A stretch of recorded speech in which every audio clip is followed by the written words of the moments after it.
Hello everyone, I'm Brian. Today we'll be reacting to Human Wellbeing is the Only Business, Sadhguru. So I was going to do the Drop Your Philosophy by Sadhguru, but that was blocked, so this is coming out instead. So let's go ahead and get started. CC on? Yes, CC on.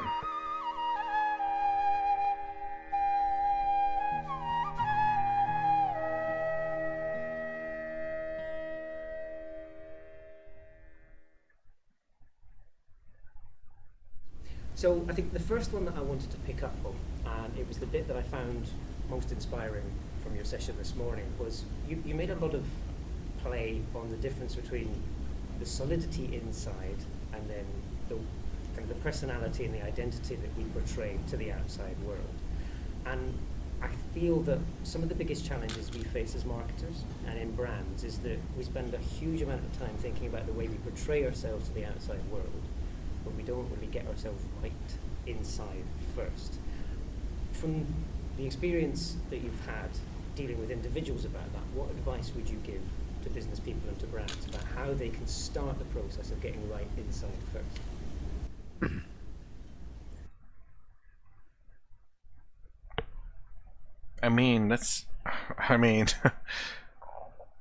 That seems like a tough question, but I know Sadhguru is going to simplify it in a very good way. And the only way I can simplify it's by, in a sense, like how you treat yourself, you treat others. Just, it's complicated, I guess. But obviously you want to be transparent as a business with your workers so that there's no question or doubts, I suppose. Treat everyone equally. But yeah, I don't know. Let's keep going.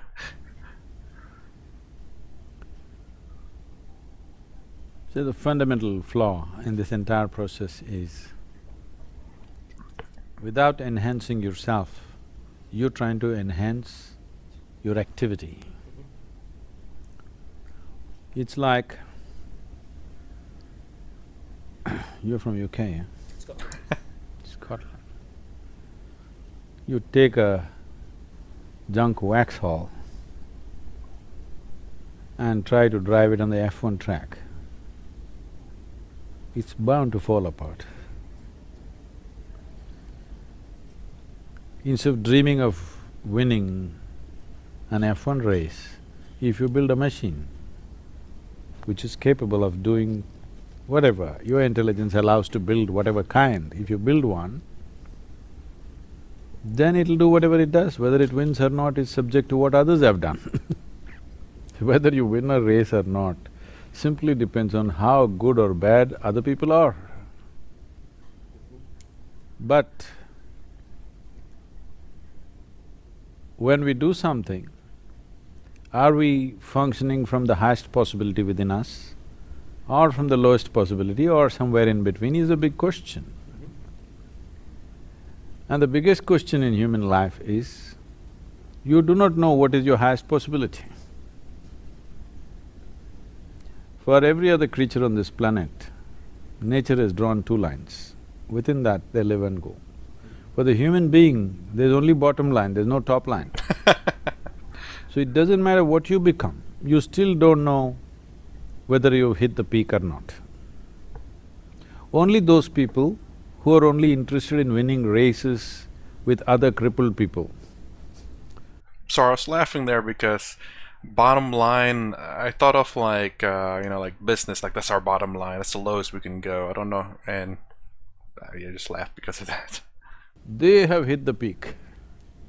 But any genuine human being who is exploring his own nature, you never know if you've hit your peak because there is still room, no matter what you have done. So, enhancing the machine, this human mechanism, is most important.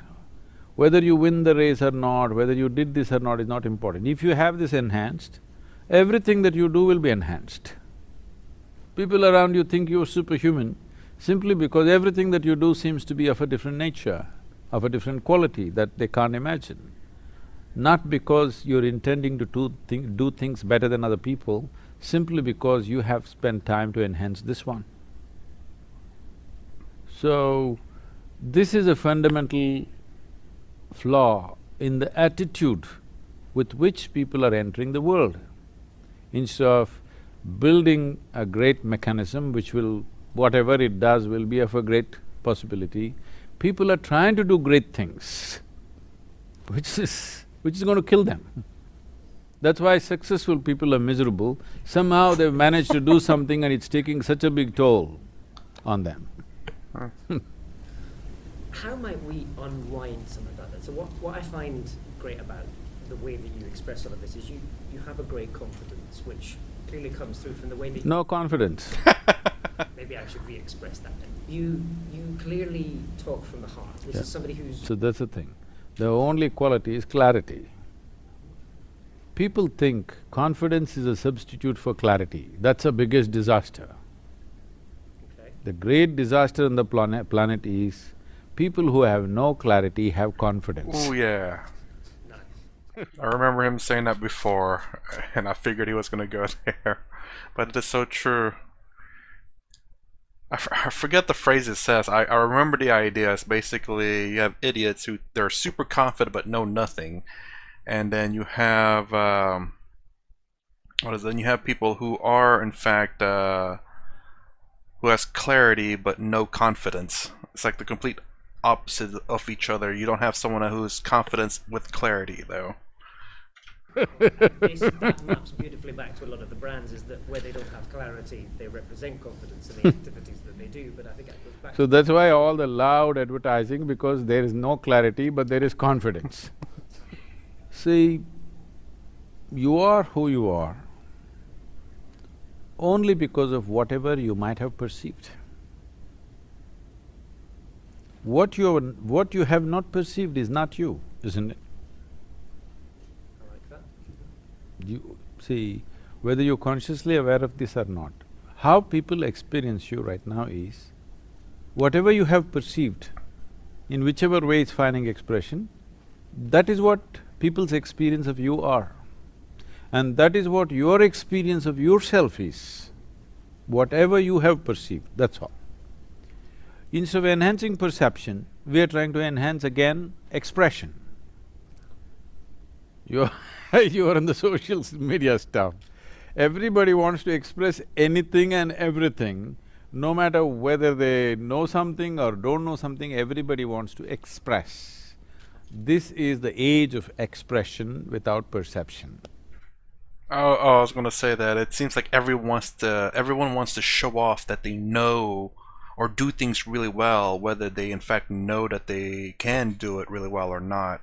It's like a show off. Again, like you were saying about confidence without clarity.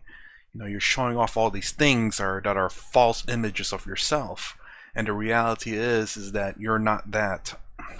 And then when they finally get to really meet a person of who you are, or they reveal who you truly are, and there's this facade that they see online, and the reality of who you are is two completely different things. And that actually goes back to what I was saying about how, you know, the businesses put up this front, this, you know, we're good and all that, but in the business inside, it's kind of trashy. It's a disaster. People are becoming who they are because of what they express, not because of what they have perceived. If you are who you are, because essentially in life, the nature of life is such, only what you have perceived is you. But right now, because you pick bits and pieces all over the world, you can express all kinds of things that you don't know. See, today a 12-year-old child looks bored. Never before it was so, it's only in this generation, because he's seen the cosmos through his phone screen. Oh. He knows everything. There's nothing he does not know. The facts are all there, but maybe the emotions… They're not facts. They are not facts. You call them facts, all right, you can call them facts if you want to, but I'm saying, me knowing how many million light years away is a particular galaxy which we call as Z127 is not knowledge. No. Whether it's 10 million light years or 100 million light years makes no difference, because in my perception there is no way to experience a light year, first of all. it's all conceptual, it is not experiential. Unless your perception is experiential, it doesn't enhance you, it is just accumulation. Like people accumulate wealth, money, useless things all over, trinkets, people are accumulating knowledge or information, trinkets which will make them look smart in a tea party. That's not me. I mean, that's what I do too. Is like, it's fun and interesting and all these things. It enhance my life a little bit. It's nice to know things, you know. It's nice to, and the thing is though, is that all these accumulation of knowledge, they can be helpful in conversation. It's nice to bring up something and seem like you're smart. Only in comparison to somebody else who does not know where galaxy Z127 is. Oh, there it goes. Based on that concept of… It's not a concept. So, okay. The idea of the experience versus the perception, I want to look a little bit more about that. And what you were talking about, the accumulation of… Information. Which is a big problem for our industry. We are obsessing about things like big data, we're obsessing about all the gadgets that we collect, and we're missing that experience bit that you talk about. So we've amassed however many millions of bytes of data that the gentleman just now on stage was just talking about, but we're not using them to understand. How would you advise people… When you bite so much, you'll bloat This is true. and get unhealthy. This is not a good thing in any context. How do we translate that desire to learn into the action that makes the learning valuable? Where do we help people move along that journey? Where do we help people move on a journey? Well, let me try answering that question. So there's, again, to me, there's nothing necessarily wrong with learning all this information. It's nice to have, makes you a little smarter, but that doesn't really… I think what Sadhguru is also saying here is that the fact that you don't enjoy life by just sitting around learning about all these facts, or like how many light years away a system is, that doesn't improve your life. It doesn't enhance your life, like he was saying. But I mean, and Sadhguru said this before, these technologies, there's nothing wrong with them. They're great, makes our lives a lot easier. So along the lines of those two, that I would say that it's great to learn the knowledge if you're going to use it in something like, I guess, your job. Or basically nothing wrong with learning knowledge if you're going to put it to good use. Jobs, development, anything along those lines. I mean, sometimes random bits of knowledge inspire people to, like, you know what, I want to do this. Or even random videos online could inspire a design or a new breakthrough in how engines work, how to make it more efficient. But all that's random though. I guess but it's true. So I'm sure there are some weird invention that's inspired by someone watching something on YouTube or in real life and said, you know what, he broke his back, but I have an idea. Hope that guy's fine, but I gotta go to the drawing boards. So basically, I'm guessing maybe whatever you're passionate about, learn about it and do something about it. And don't just sit there, I guess, and maybe learn everything. There's time for that to enjoy, I guess. Maybe I said a bunch of nothing. See, in this question there's a fundamental flaw. Okay. In the sense, because you belong to a generation which is goal-oriented. Oh yeah. Goal-oriented means you are interested in the mango, the sweetness of the mango, but you are not interested in the tree. Because slowly you're living in a generation where mango comes from a supermarket, not from a tree. Mm-hmm. Everything's instant. It may so happen in a laboratory they will make a mango, all right? But if you want mangoes in your garden, you don't have to think mangoes, you don't have to meditate upon mangoes. You have to think soil, filth, manure, water, sunlight. No mangoes in your mind. Yet. You have only manure, soil, water, sunlight in your mind. Mangoes will happen. Or in other words, You are too interested in the consequence, but not in the process which causes the consequence. This is goal-orientedness. In yoga we say, if you have one eye on the goal, you have only one eye to find your way, it's inefficient. If you use both your eyes to find your way, according to your capability, you will go as far as you can go. That means you're not concerned how far somebody is going. You want to go as far as you can go. That's what you're interested in. But right now, this goal-orientedness means you're only interested in going one step further than your neighbor. Or in other words, the only joy that you have in your life is somebody is doing worse than you. I think that's a sick mind. Whoa! Well, I guess my perception is completely different than what Sadhguru is saying. Goal-oriented, again, my definition of that, it's not necessarily bad. When you have a goal, you have a path in my mind.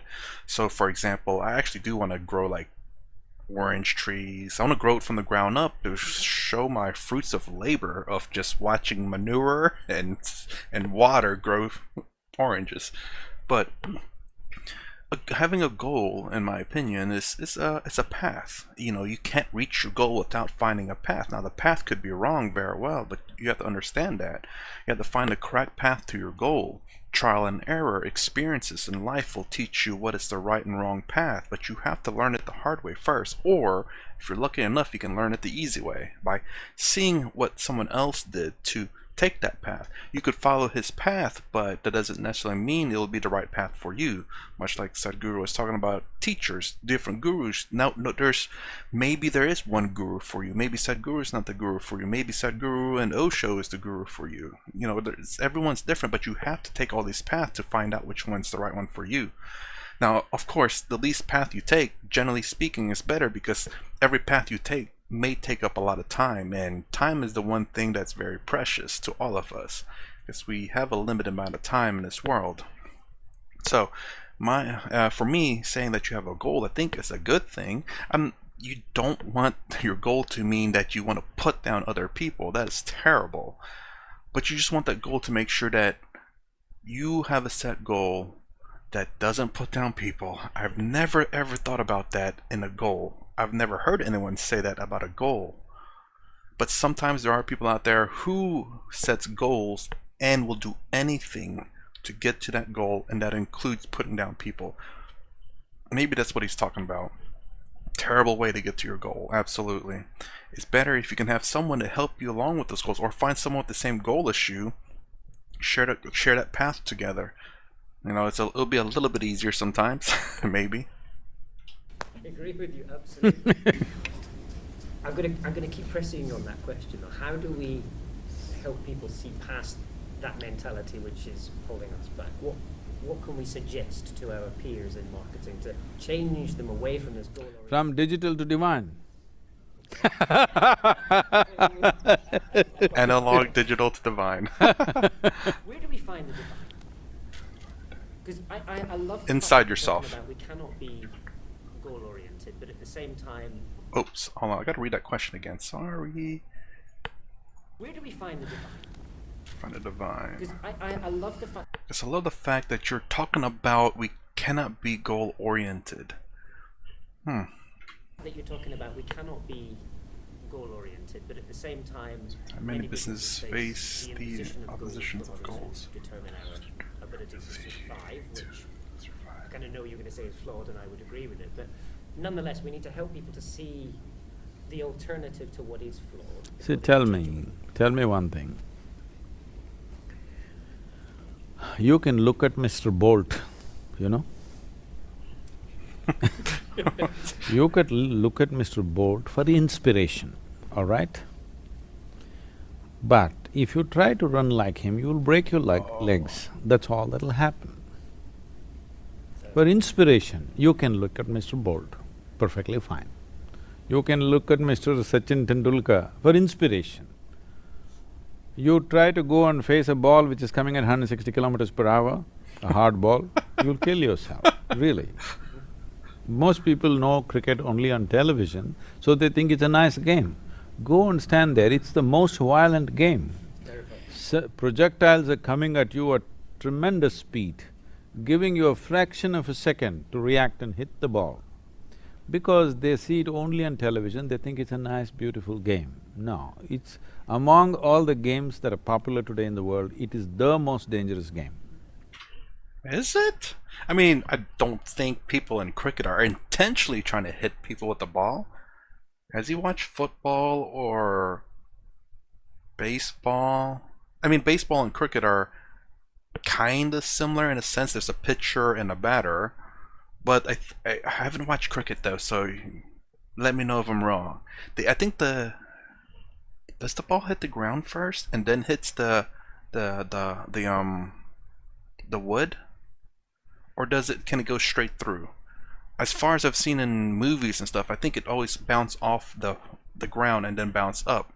Baseball is a straight pitch though, but then again, I don't know how fast they pitch. But anyways, is cricket really that dangerous? I didn't think it was. I've always seen shin guards. I don't know if they had any body armor up top. I definitely need to watch a cricket game. At least I need to watch when they explain it, so I can understand it. And see how fast he pitched that ball. Nowhere else MMA any too. hard ball is coming at you at that speed. Really, most of the time coming at your head. Really? There's a certain degree of animosity in some of the way that this is being… No. I'm saying, because somebody mastered that, he was talking to you about the level of dedication right from his childhood, how he's involved. So, Tendulkar is Tendulkar, all right? You can use him as an inspiration, but you don't try to do what he is doing today afternoon because you'll be dead. Yes. And you have to gradually work your way up there. You can use a high level of whatever somebody has set a goal as an inspiration. Somebody is running 100 meters in 8 seconds, you can use it as an inspiration, don't try to do it. It's like a Waxhaw trying to be a Ferrari. It's that benchmark that we obsess so much about marketers, that you want to be like them and you think that replicating everything that they do becomes a dangerous… That's the biggest mistake. Because who knows, maybe you can hit the ball better than Tendulkar. Right Yes. now, why do you want to limit yourself to Tendulkar standards? There was a time nobody believed that you will reach 100 in a cricket game only after 35 to 40 overs. I remember this change that happened. First time, Sanat Jayasuriya hit the ball within the first 20 overs, 100. Now people are hitting it within 8-9 overs. I have no idea what that means. Okay. Because they're not thinking about what somebody did. You hit the ball according to your capability. Who knows, maybe you'll hit it better than Tendulkar. We don't know. So I want to say this about that. Again, my thinking on that goes a little bit differently. I mean, it's roughly the same, but a little bit differently. There's nothing wrong with looking at someone and saying, I want to aspire to that. It's only when you limit yourself that it becomes a problem. So you could say, I want to run as Usain Bolt, which is what he was talking about. I was like, who's Bolt? It's the runner, 100 kilometers in 8 seconds. Jeez. But there's at least a goal there. You set your goal appropriately for your life. You don't expect to do that right away. It takes time to build up to that, especially if you're just starting off. But there's a goal to set, and once you match that goal, then you set a new goal to be better. That's it. Again, a goal is just to me, something to inspire to, like you were saying. Definitely, very much so. It's not that you have to meet that goal tomorrow. No, goals are generally speaking, sometimes long term. Something to know what you're going for, because there's a lot of people out there that are lost, and without goals, they don't know where to go or how to start. So goals are helpful. It's just when you set that goal so low, too easy or too high, it can be a problem. That sounds like that's everything basically. But if you set the goals realistically, that will take you a little bit of time to achieve. Once you achieve that goal, set a new goal. I think Sadhguru somewhere said in another video that's a problem. I don't I don't necessarily agree nor disagree with that. Again, it's all dependent on the individual. Again, nothing wrong with setting goals. Be realistic about it, and don't set that as a limitation to yourself. Set that as just a starting point to get to, and then to do better. Setting yourself to run 100 meters in 8 seconds, that's a bit of a unrealistic goal, but hey, you know, it's a start. Maybe you'll never get there, and just at least when you realize that you can't achieve it, then hopefully you don't beat yourself up too much about it, but just understand that maybe you're not capable of that. Or maybe next year try a different method to achieve that goal. It's all, like, everyone's different. Not everyone will be able to achieve that same goal of 100 meters in 8 seconds. Maybe you can, maybe you can't, but you have to be realistic about it. You have to be truthful to yourself whether you can or cannot. Then if you cannot, then find something else. But if you can, then see if you can't beat it. The possibility is there. In reality, there may be a distance, that's different, but the possibility is there. So if you become goal-oriented, your goals are always determined by other people's capabilities. You will never do what you could have done. Maybe you can't hit a ball, maybe you could do something else, way better than anybody else. But you will never do that because you go on trying to hit the ball that you can't hit. So this concept of the memoryless intelligence that you talked about, how can a marketer access that? Because we are probably some of the most insecure people in the world. Market people cannot access it. Human beings can. Oh! Markets cannot. Few times when I was at the economic forum, the World Economic Forum, people keep on referring to India as emerging market. I said, don't refer to it as a market, we are not a marketplace. Once you think somebody is market, how are you going to approach them? You're going to put some nonsense that you have created, try to convince them they must drink this or eat this or buy this or use it or whatever. If I saw you as a human being and I'm concerned about you and your well-being, I would see what you need. If I do what you need, if I manufacture what you need, I don't have to market it, market man will go out. Manufacturing is all that's needed. But right now you're doing something that people don't need and you have to convince them that they need it. It's very clear, even a kindergarten child knows that this body doesn't need carbon dioxide, it needs oxygen. But somebody is putting carbon dioxide in the bottle and calling it the real thing. So they need marketing. Marketing department is bigger than the manufacturing because you're trying to convince somebody carbon dioxide is good for you. And that actually, I remember saying that was that a lot of companies spend lots of money in their advertising, in their marketing department. And I mean, I understand that they advertise it, but to see it the way he said it, where I guess maybe I've heard it a few times before, but it never clicked for me necessarily. Because you want to advertise, you want to make it look nice and good, but I never thought about the way where Sadhguru was talking about, where they're marketing to make you seem like you need it, to make you think that you need it. That's kind of funny. Well, you may convince a generation. A whole generation was convinced smoking tobacco is the best thing you could do. If you're a man, you must smoke, otherwise you're not a man. Yes or no? A whole generation believed if I don't smoke and blow the smoke in your face, I'm not man enough. But now suddenly it's become no good. So this is what the marketing men will do. They're trying to sell something that people may not need. Instead of looking at someone as market, if you look at them in human beings with some concern, you would know what they need. If you manufacture that, you don't have to market it, they will stand in a queue. So I'm going to use somebody else's words in response to that, because this is something that I have hopefully believed for a long time as well.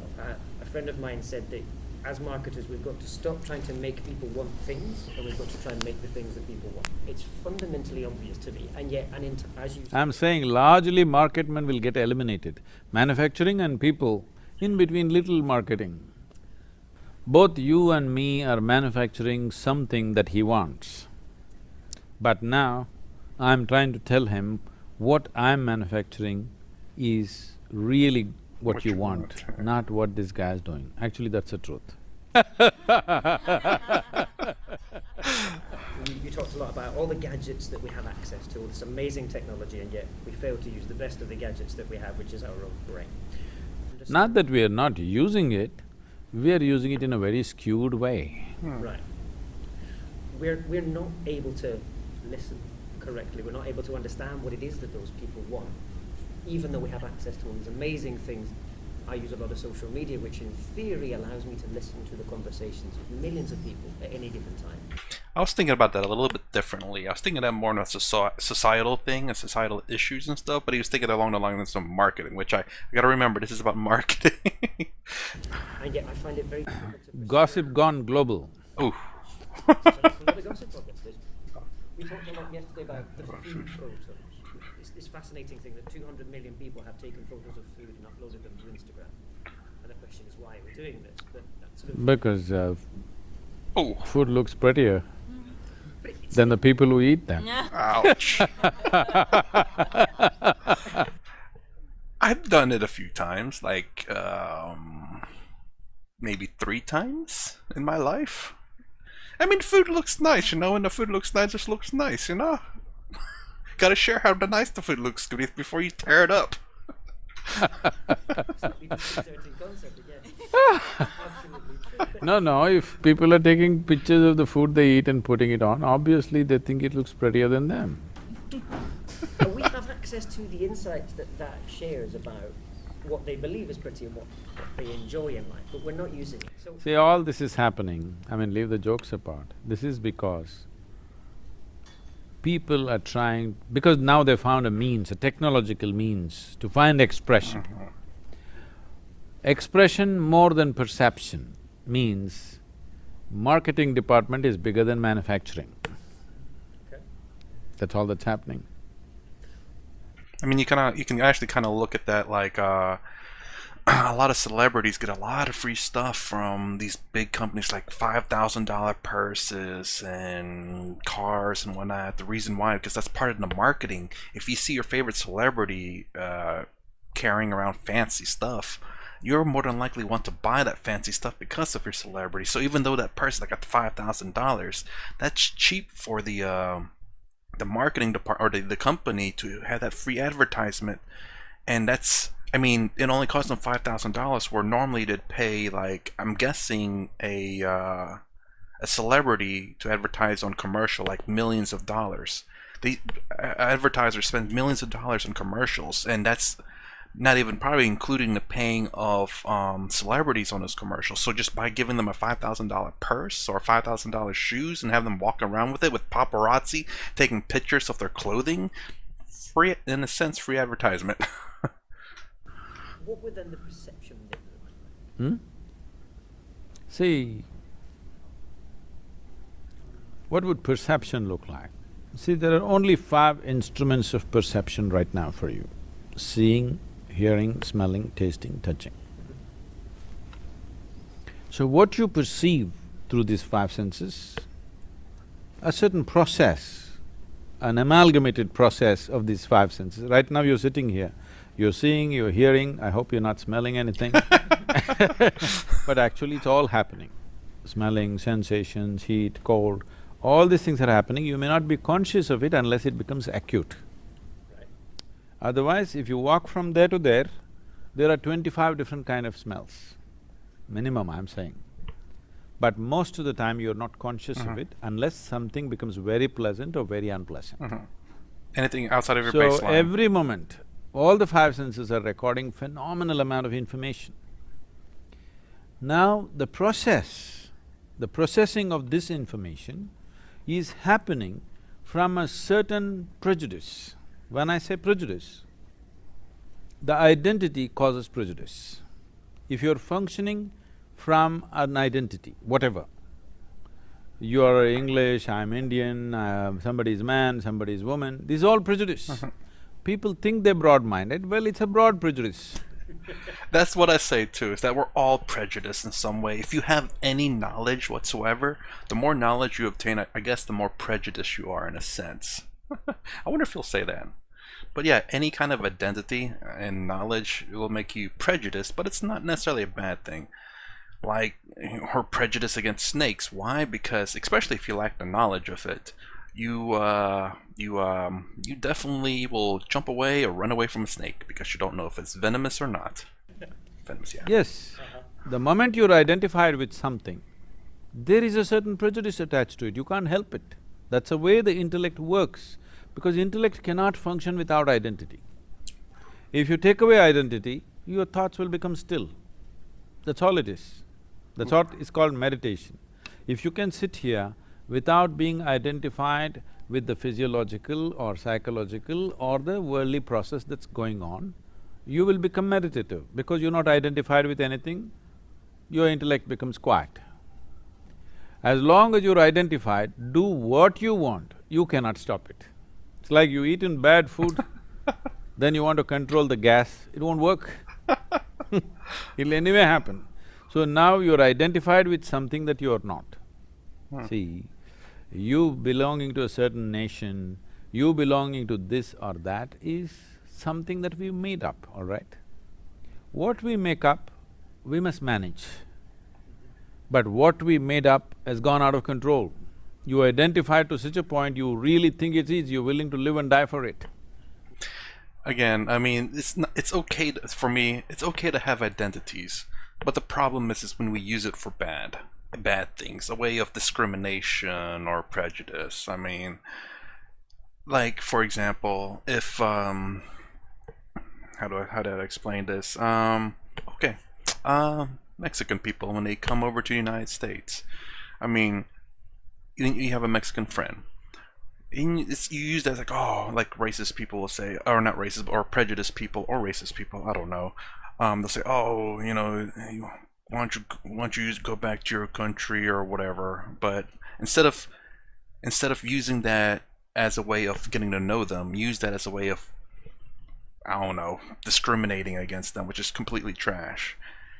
Even though he's a legal citizen, even though he's third generation American citizen, just because he has the identity of Mexican heritage, that you discriminate against them or prejudice against them, instead of using that as a, well, you know, saying you like Taco Bell, even though that's not Mexican food. That's actually Mexican American, but mostly American food. But anyway, a way of learning about someone, getting to know them, learning about their heritage, things that you like. Freaking, there's really good Mexican foods out there, and especially if they keep up the traditions, that's fantastic, man. Freaking Mexican goods are food. I mean, Mexican food is good. Yeah, that's what I meant to say instead of Mexican food is good. Well, wait, that's what I said anyways. But you get the idea. Using these identities as ways of learning about each other instead of separating ourselves, basically. And that's what I believe what he's talking about is the fact that we use these identities to separate ourselves instead of getting to know each other better. So because of that identity, what you call as my mind or intellect has become prejudiced in a certain way. From that, prejudice is working. It's okay for survival process. This prejudice is good for survival process. But Snakes. if you're wanting to look for clarity, you want to see things the way they are, you want to perceive life just the way it is, not as an Englishman, not as an Indian, not as a man, not as a woman, but you want to experience life just the way it is, then you must have the ability to distance yourself from identity and just look at it. It's not that you're not at all doing it. Every human being is becoming released from their identity at some point of involvement with something, okay? But it's not a conscious process, it's not by choice. Once in a way, it's happening. Those moments they produce something significant, rest of the time they're just a mess. I'm talking about, if you have a machine, every time you touch it, it must fire, all right? Intermittently it fires once in a way, that's not a great machine. The same goes for the human being. If you have a spark of genius, you must be able to make it happen spark all the time, 24 hours. Otherwise, it fires once in a way, accidentally, then you become astrological. You're looking for the right position of the planets for you to fire. That's inefficiency. That inefficiency is coming because perception is blocked. Is there a way to manage that? Oh yes, there's an entire science. As there is a science and technology to create external situations the way we want it, there is a whole science and technology to create inner situation the way you want it. This is what we're calling as inner engineering, to engineer your interiority the way you want. Okay. Looking at that in a bit more detail, the bit you were talking there about stepping away from the identity piece, which I think is really interesting because brands are all about creating their identity, and yet I love the way that you're saying it's not until we get out of our identity that we can see the bigger opportunities and how to become what we want. How do we become what we want? That's kind of hard for a brand, I think, just because I get what it's saying about how brands tend to have a high focal point. Certain brands tend to just focus on shoes or clothing, and they don't necessarily branch out. And I think it's because of cost and equipment and all that. Even though I have a feeling Sadhguru is not going to talk anything about this. My different perspective here. But there are some brands out there who branched out a lot, but when you branch out too much, you end up having probably quality issues because you're focused on so many different things that you can't necessarily ensure the quality for products. I wonder if he'll say anything about that. How can we help? I can help people understand how to unravel our identity. Probably goes completely different way. How do we step away from all the things that we spent time creating? See, this question is coming from a fundamental that you believe that everything can be fixed intellectually.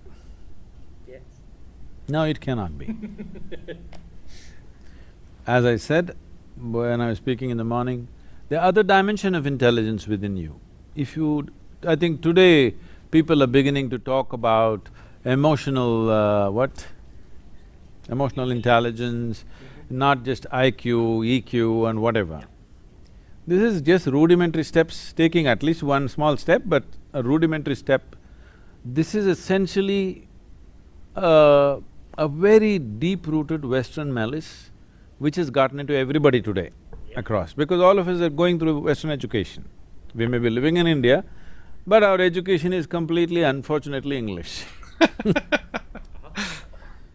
Because intellect is supreme. This is a European idea.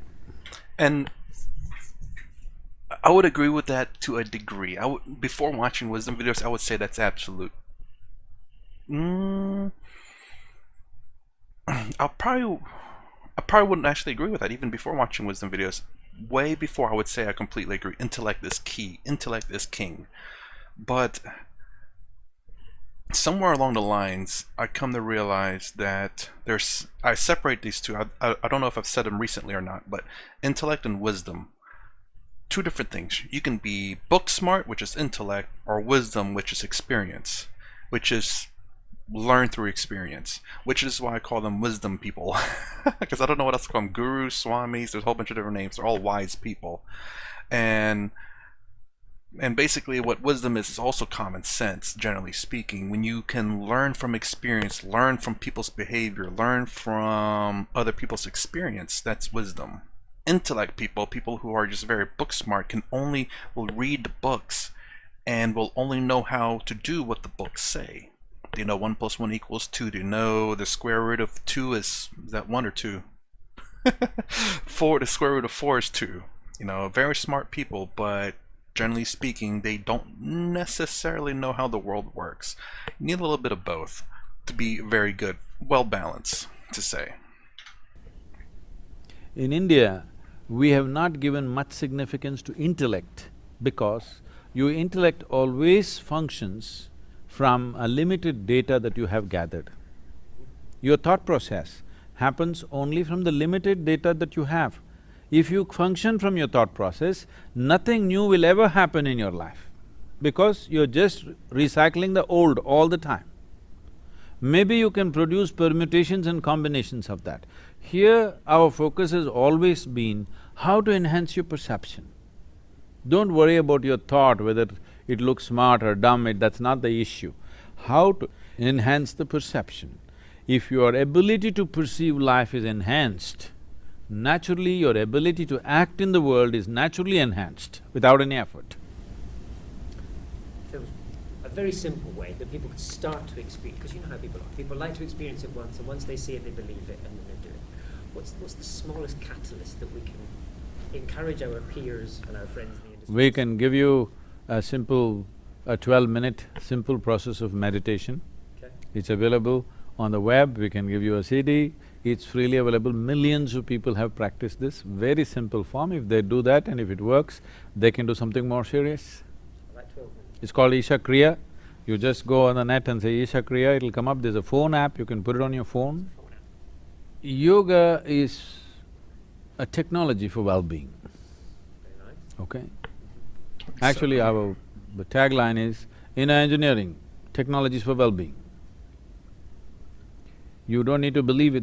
Why I'm insisting is a technology is, it doesn't matter who you are, whether what gods you believe in or you disbelieve in, which part of the geography you come from, if you learn to use it, it works. That's the beauty of technology. Here, if you learn to use it, it works, and that's the nature of yoga. If you learn to use it, it'll work for you.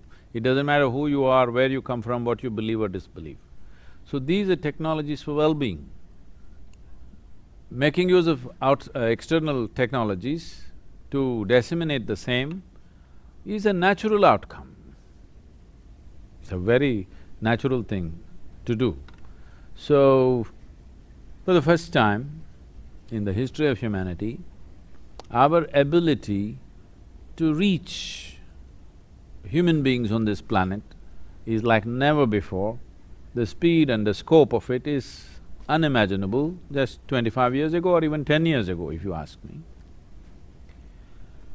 But people tell me, I don't know if this is factually correct, but people tell me 60% of the inner internet space is covered by pornographic material. I don't know if I'm right on the figure, but people tell me so. That's kinda… I think that's a crime. that's hilarious. So, I'm making an effort. Technologies for inner well-being of the human being must dominate the space so that human beings learn how to be well. That the tools for well-being must be in the hands of every human being. The tools for well-being must be in the hands of individual human beings, not in the hands of organizations, gurus, popes, no matter what. I'm saying the tools for your well-being must be in your hands, not in my hands. Unfortunately, you left it in my hands, I'm trying to put it into your hands. So, please give us the digital support Badly. to make that happen. But I did want to just go back to one of the things, that it touches something that I've been frustrated about for a while, and I know you say an end to frustration, so I'm gonna level this one with you and ask for some advice. This idea that the Western way of doing things is in conflict with a sense of individual, I don't know what you want to call it, enlightenment feels a little bit of a loaded word.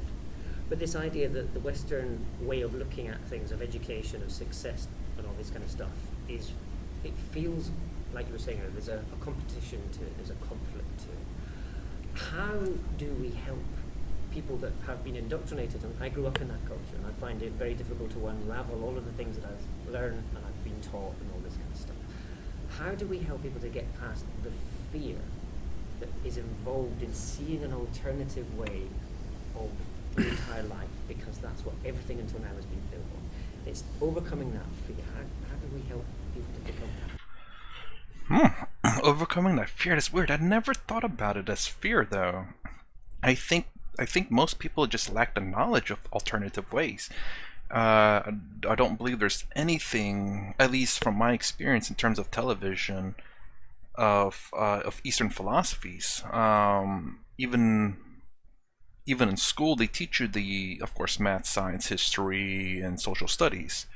But social studies are generally specific to the social issues of America. And again, the first time I've ever come across Eastern philosophies or even Eastern religion would be world religion, because I was just curious. I was curious about the different world religions, what they're about. And that's where I came across Buddhism.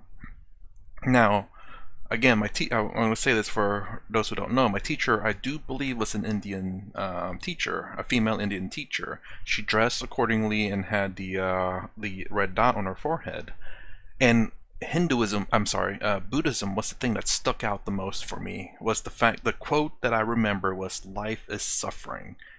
It blew my mind. I'm like, that is correct. Wow. And the example she gave was childbirth was suffering.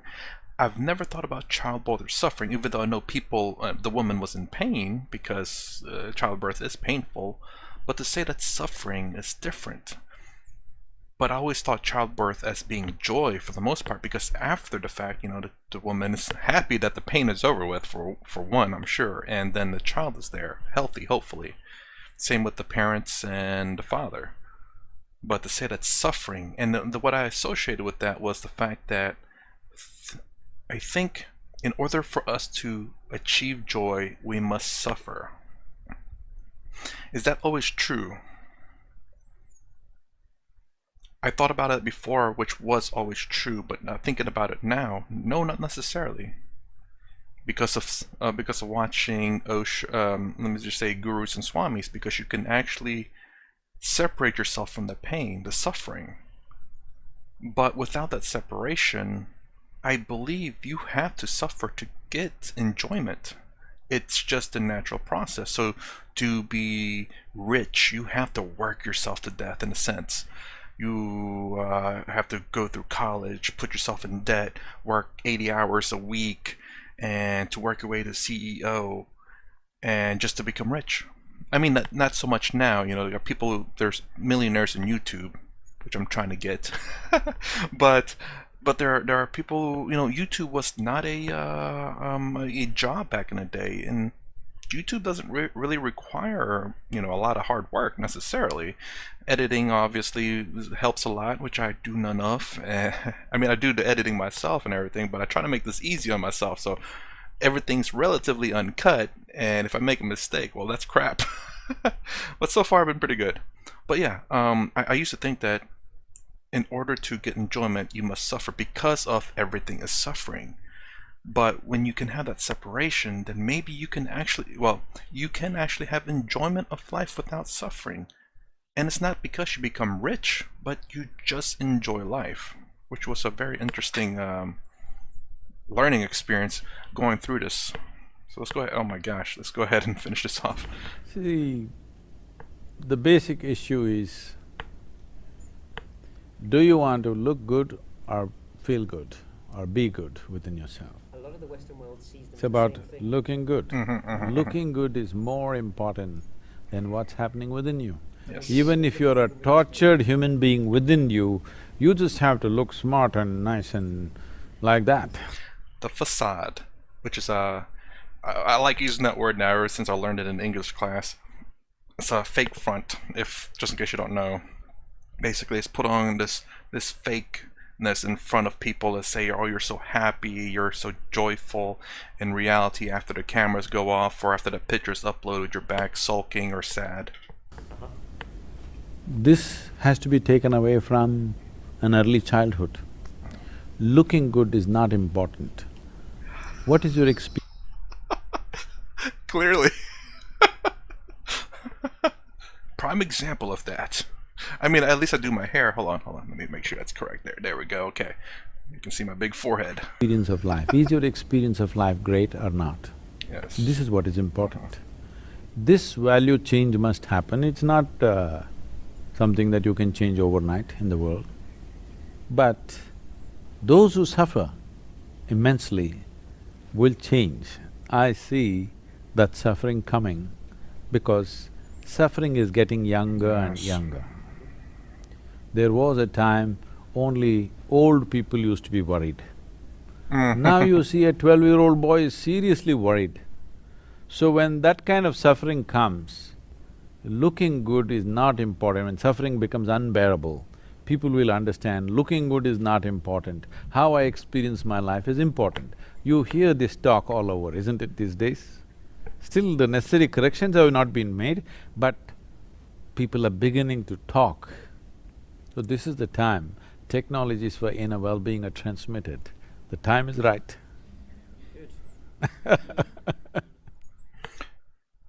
Let's see if there's anything else. Okay.